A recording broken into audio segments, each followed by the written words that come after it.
Selamat datang di Bataknesia Channel. Jembatan adalah salah satu sarana yang penting dalam dunia transportasi, karena menghubungkan antar satu tempat yang satu dengan yang lainnya.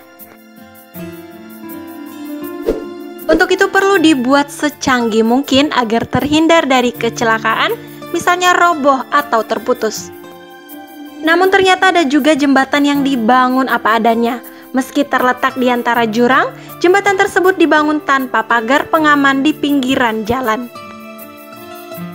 Sebagai salah satu contohnya yaitu Jembatan Hatonduhan yang terdapat di Sumatera Utara. Seperti apa penampakannya? Simak terus ulasan berikut ini. Sebelum lanjut, pastikan kamu tekan tombol subscribe-nya ya sahabat, agar kamu dapat informasi terbaru dari kami. Jembatan ekstrim yang dinamakan Jembatan Hatonduhan ini berada di Nagori Bayu Bagasan, Kecamatan Hatonduhan, Kabupaten Simalungun, dan menghubungkan antara Nagori Bayu Bagasan dengan Nagori Turunan. Jembatan ini menjadi satu-satunya akses masyarakat yang ingin menyeberang antar desa. Karena jika tidak melalui jembatan ini, kita harus menyeberang mengambil jalan lain, memutar melalui Kecamatan Tanah Jawa, dan memakan waktu tidak kurang dari 1 jam. Jembatan Hatonduhan awalnya adalah sebuah jalur rel kereta api muntik yang digunakan untuk mengangkut hasil pertanian pada masa kolonial Belanda. Namun setelah kendaraan transportasi ini tidak lagi dipakai, akhirnya relnya pun dicor beton oleh masyarakat setempat dan dijadikan sebagai jembatan penghubung antar desa. Jembatan ini memiliki panjang 100 meter dengan lebar hanya 1 meter. Yang paling ekstrim adalah jembatan ini tidak memiliki sedikit pun pagar pengaman. Padahal jembatan ini memiliki tinggi hingga 80 meter dan di bawahnya terdapat bebatuan serta jurang yang mengarah ke air terjun Katasa. Jika terjatuh, kecil kemungkinan untuk selamat. Hebatnya, masyarakat setempat sudah terbiasa melalui jembatan ini. Mereka bahkan bisa mengendarai kendaraan sepeda motor di atas jembatan dengan santai.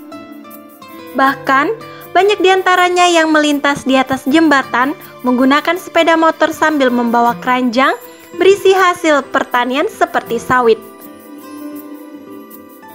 Biasanya masyarakat setempat bergantian untuk melewati jembatan ini. Karena tidak mungkin berselisih di atas jembatan. Bagi yang menggunakan kendaraan sepeda motor, biasanya mereka membunyikan klakson terlebih dahulu untuk memastikan tidak ada orang lain yang akan melewati jembatan. Meskipun ekstrim, panorama yang dihadirkan Jembatan Hatonduhan sangat indah. Tepat di bawah jembatan mengalir air terjun Katasa, sebuah air terjun kembar yang memiliki 2 aliran air terjun yang terpisah. Selain itu, di sisi jembatan terdapat pemandangan sungai Turunan dengan hutan hijau yang mengelilinginya. Demi keselamatan para warga yang melintasi jembatan ini, diharapkan untuk pemerintah setempat agar menyempatkan waktu untuk kunjungan ke Jembatan Hatonduhan, agar segera dilakukan pembenahan dan juga perbaikan pagar jembatannya. Sekian informasi yang dapat kami sampaikan. Semoga informasi ini dapat menambah pengetahuan kita semuanya. Selalu bantu kami dengan cara like, subscribe, share, dan komennya dongan. Dukungan kalian adalah motivasi untuk kami dalam berkarya. Horas dan Mauliate.